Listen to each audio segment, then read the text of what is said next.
Can you imagine turning 100 years old and still being able to walk unaided, clearly remembering your grandchildren's names, reading with ease, and enjoying each day full of energy? It might seem like a distant dream, but it's not as far-fetched as many believe. There are people who have reached that age with sharp minds and strong legs. People who have not only added years to their lives, but also quality. And the most surprising thing is that they're neither superheroes, nor do they have magical genes.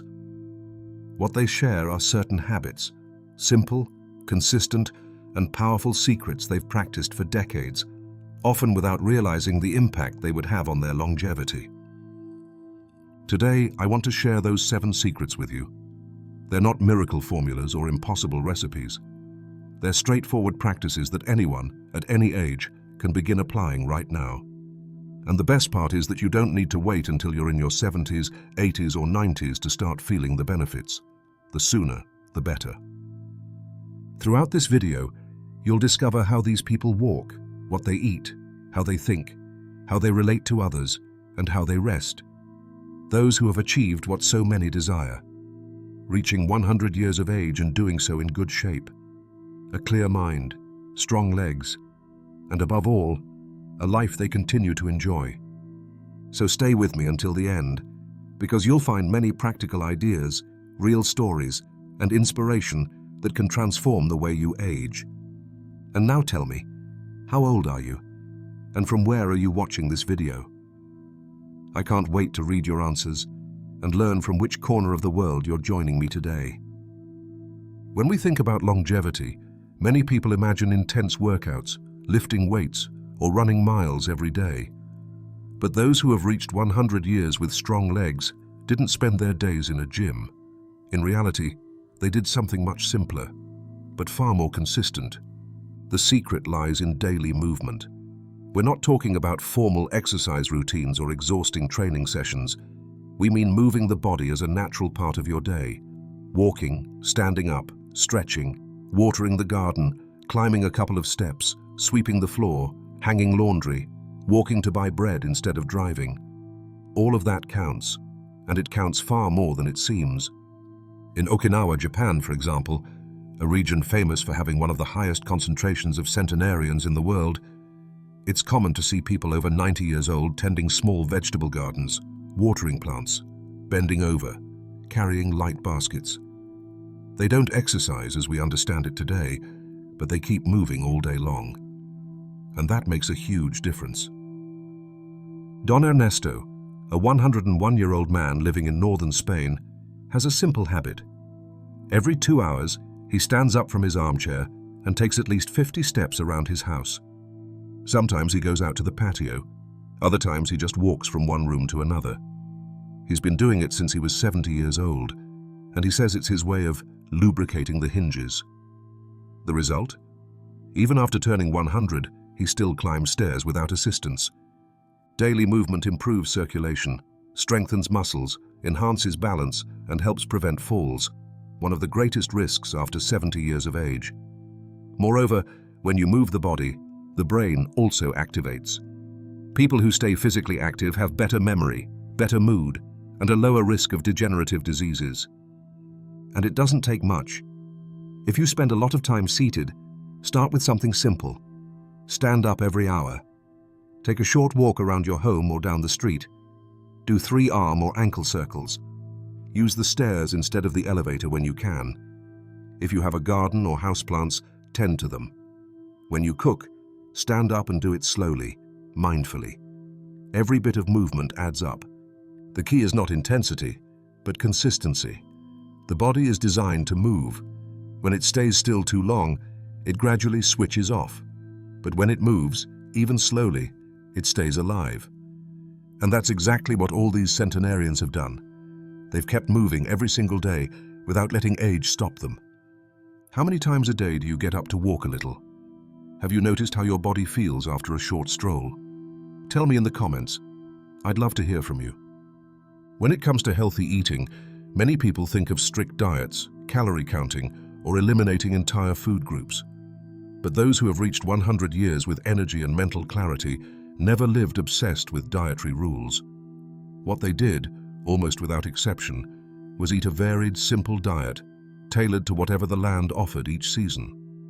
The key wasn't eating less or following trendy diets, but eating real foods. Home-cooked meals made with fresh, seasonal ingredients, often grown in their own gardens or bought at local markets. Their diets weren't based on processed products or labels full of unpronounceable ingredients. They were rooted in what the earth provided. In many Italian villages, for example, centenarians still breakfast on a small bowl of legume soup or grains with cooked vegetables. No sugary cereals, no industrial pastries.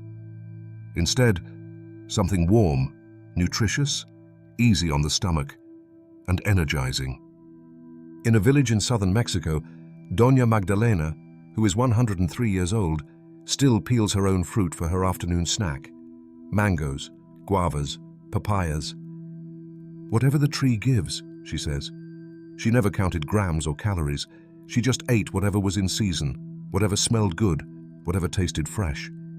Fruits, vegetables, legumes, and whole grains have been the stars of their meals. Foods rich in flavor, color, and texture.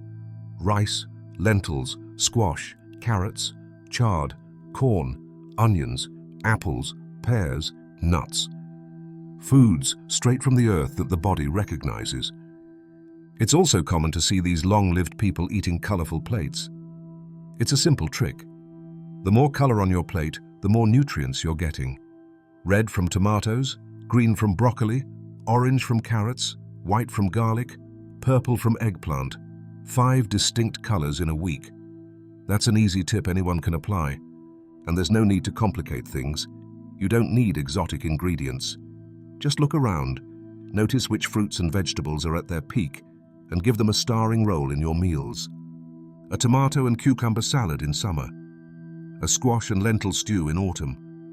A vegetable soup with onion and leek in winter. All of it nourishes, all of it strengthens, and all of it has long been eaten in homes where people live long and well. And it doesn't just nourish the body, it feeds the soul. Preparing your own food, choosing ingredients carefully, savoring each bite without rushing, eating becomes an act of connection with life. So if you're wondering where to start, do this. Open your fridge or pantry and ask yourself whether what you see is colorful, comes from the earth, and is something you could explain to a child, what it is and where it came from. If the answer is yes, you're on the right track. Did you know that one of the most common habits among people who reach 100 years with mental sharpness and good physical condition is sleeping well and going to bed at the same time every night? It might seem simple, but nighttime rest is one of the most important pillars for maintaining memory, mood, and physical strength as the years go by. Yet many people neglect it. Centenarians studied in various parts of the world, from Okinawa to Sardinia to certain rural areas of Latin America, have something in common. Their sleep isn't chaotic. They go to bed early, always at the same time, and wake up when their bodies tell them to, without alarm clocks or stressful morning routines. At night there are no screens, no bright lights, no notifications. Often their bedtime rituals include something much simpler: a calm conversation, a cup of herbal tea, a gentle reading session, or a prayer. What matters isn't the content of the ritual, but its consistency. The body learns to relax because it recognizes the path to rest. During the day, short naps. No long hours in bed in the afternoon. 10, 15, perhaps 20 minutes after lunch. Just enough to recharge without disrupting the nighttime sleep cycle. This practice helps preserve vitality and focus for many more years than most people imagine. Sleeping well isn't just about how many hours you spend in bed, it's about how you prepare your body and mind for that rest. Deep sleep helps clear toxins from the brain, consolidate memories, and repair tissues. Without good rest, neither diet nor exercise can fully compensate for wear and tear. Want to improve your sleep tonight? Here's a simple suggestion many vital older adults use. Establish a small ritual before going to bed. It could be preparing a warm caffeine-free infusion like chamomile or valerian. It could be turning off all bright lights and switching on a soft lamp. reading a few pages of a book, breathing deeply for a few minutes, or simply sitting in silence without thinking about anything. These small actions send a clear message to your body. It's time to rest. And when you do them each night at the same time, your system responds. Sleep comes more easily, and upon waking your mind is clearer, your body stronger, and your mood more serene. Did you know that a mind that keeps learning is a mind that stays young? One of the best-kept secrets of those who reach 100 years with astonishing mental clarity is this. They never stopped using their brains as a living tool. Reading, writing, solving problems, learning. These activities remain part of their daily lives, not as chores, but as a natural way of living. Many centenarians say that curiosity is what keeps them going. And we're not talking about people with university degrees or lengthy resumes. We mean those who, even in old age, continue to ask questions, explore, and challenge themselves. There's a woman in southern Spain, 103 years old, who solves crosswords every morning while sipping her coffee. There's a man in Japan who learned to paint at 80 and now sells his own artwork. And a lady in Costa Rica who, at 98, still practices on her electric keyboard because she doesn't want to forget how to play her favorite song. Do you see the pattern? The brain doesn't shut down with age, it shuts down with neglect. When you stop challenging it, it begins to fall asleep little by little. But if you give it reasons to stay active, even small challenges, it remains alert, engaged, and connected. Science has proven time and again that the brain possesses an incredible ability called neuroplasticity, meaning it can keep forming new connections even in old age. However, it needs to be stimulated. Without mental challenges, those connections weaken and fade, and you don't need drastic changes. 30 minutes a day dedicated to a new cognitive challenge can make a big difference. You might read a chapter of a book, solve a Sudoku, write a letter by hand, learn a new word in another language, or simply chat with someone about an unfamiliar topic. Some people learn to use a smartphone at 80, others enroll in history or gardening classes. The important thing isn't the subject, but the intention, to stay awake, present, and eager to discover more. When was the last time you learned something new, even if it was small? I challenge you to pick an activity that stimulates your mind for just half an hour each day. Make it fun, challenging, or simply different. Do it for a week and notice how your focus, memory, and even mood respond. Never underestimate the power of an active mind, because those who reach 100 years with bright eyes and clear heads don't do so by chance. They do it because they never stopped learning. Have you ever felt that having a reason to get up in the morning completely changes your day? That is one of the most powerful secrets shared by people who reach 100 years with a full heart and a strong mind. They never stopped having a reason to live. For many, that reason has nothing to do with great achievements or distant goals. It has to do with people, with bonds, with feeling that they still contribute something, that they still matter. In different parts of the world, those who surpass 90, even 100 years, tend to have something in common. They maintain active relationships and feel useful. They don't isolate themselves. They don't just wait for life to pass by.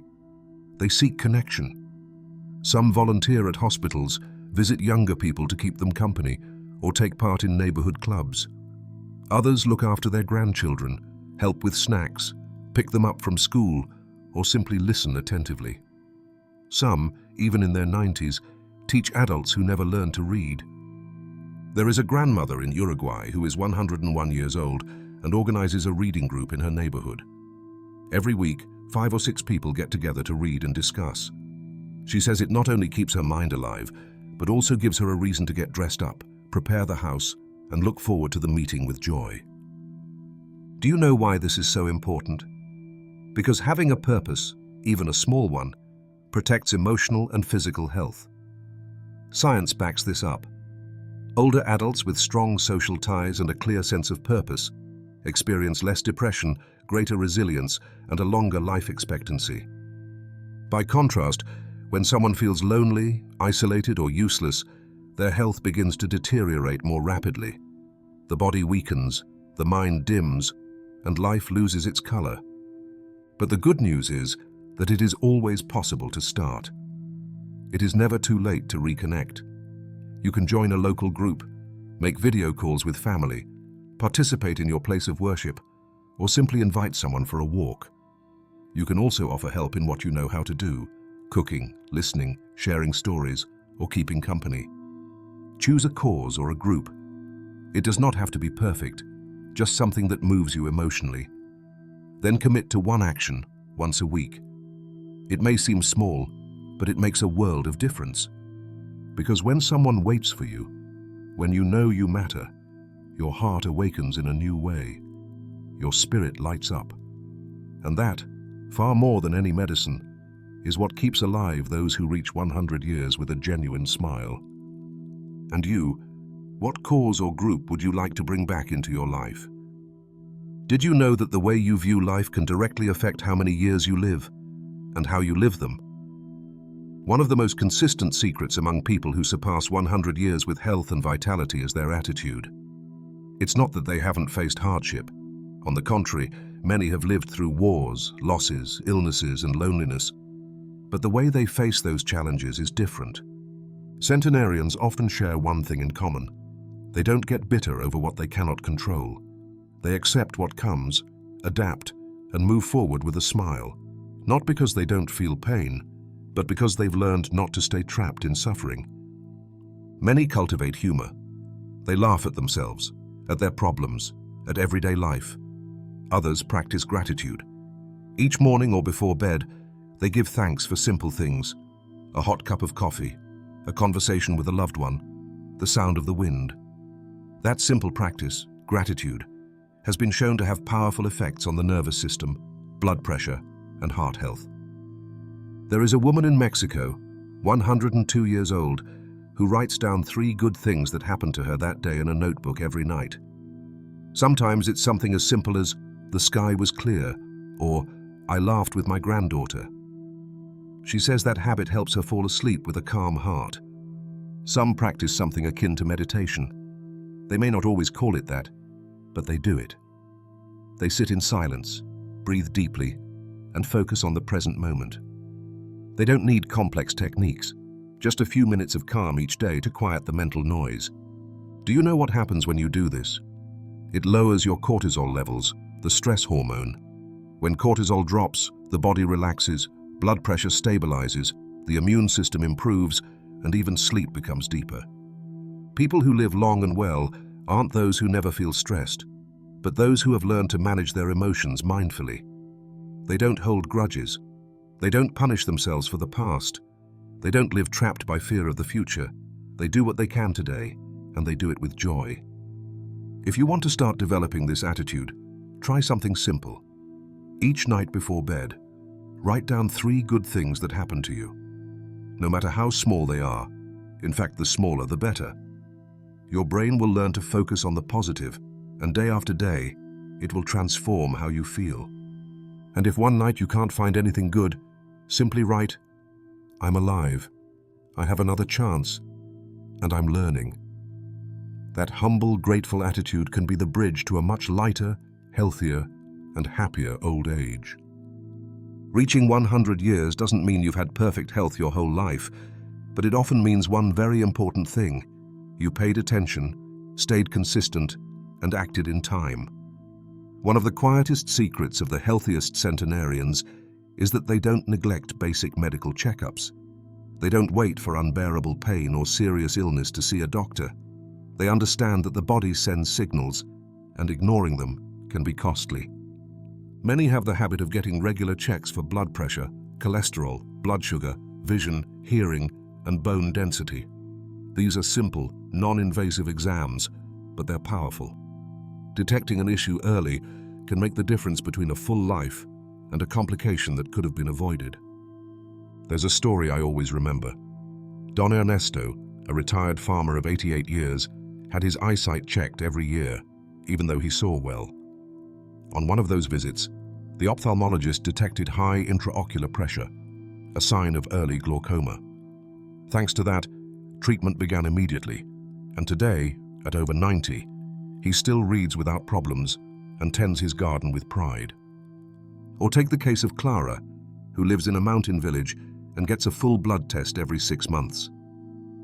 A few years ago, her results showed a slight cholesterol imbalance. No symptoms, no discomfort. But with some diet adjustments and more frequent walks, she corrected it without medication. Now she's 96 and doesn't even take pills. What do these people teach us?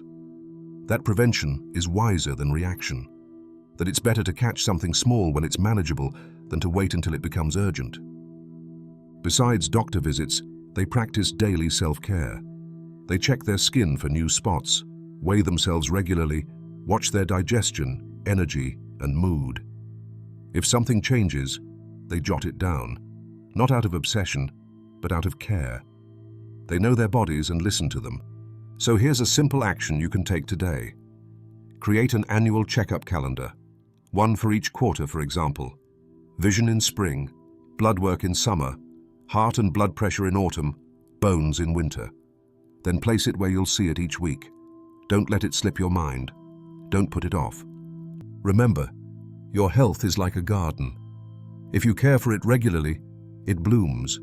If you neglect it, it withers without you noticing. Centenarians don't wait to get sick to act. They stay proactive in watching over their well-being. And that, although you can't see it from the outside, is one of the greatest secrets to living long and living well. Let's briefly recap. First, we discussed daily movement, not as a gym obligation, but as a constant decision to keep moving. Walking, climbing stairs, stretching, and tending the garden. Second, we discovered the importance of a varied seasonal diet of real, colorful, simple foods. No extreme diets, only genuine nourishment. Third, we explored the value of restorative and punctual sleep, with bedtime rituals that prepare the body and mind to repair and renew each night. Fourth, we saw how keeping the mind active protects memory, creativity, and the joy of learning, whether through reading, puzzles, languages, or music. Fifth, we talked about cultivating deep, meaningful relationships and a sense of purpose, connections that give our days meaning and remind us we still matter. Sixth, we covered positive attitude and stress management, letting go of what we can't control, being grateful for what we have, and facing life with a smile. And seventh, we emphasized the importance of regular medical checkups and daily self-care, because prevention isn't just about avoiding illness, it's about preserving your freedom. If all this feels like too much, if changing 7 things at once seems overwhelming, I understand. But here's the truth. You don't have to do it all at once. Start with a single thing. Walk for 10 minutes today. Have a more natural dinner tonight. Turn off the television half an hour before bed. Call someone you haven't heard from in a while. Write down 3 good things that happened to you. Schedule a medical checkup. Whatever it is, just start. Because longevity isn't an accident. It's the sum of small acts repeated with care, patience, and intention. And it's never too late to start taking better care of yourself. Now I want to hear from you. Tell me in the comments, how old are you? Where are you watching from? And which of these 7 secrets would you like to apply first? Your words not only inspire me to keep creating content, they also help others who, like you, are looking to improve their lives step by step. If you found value in this video, please give it a like. Share it with someone you want to see strong and healthy for many years to come, and subscribe to the channel so you won't miss the next tips. Here we speak with respect, truth, and hope, because living long is good, but living well until the end is what really matters. Thank you for being here. See you in the next video. Take care of yourself and keep moving.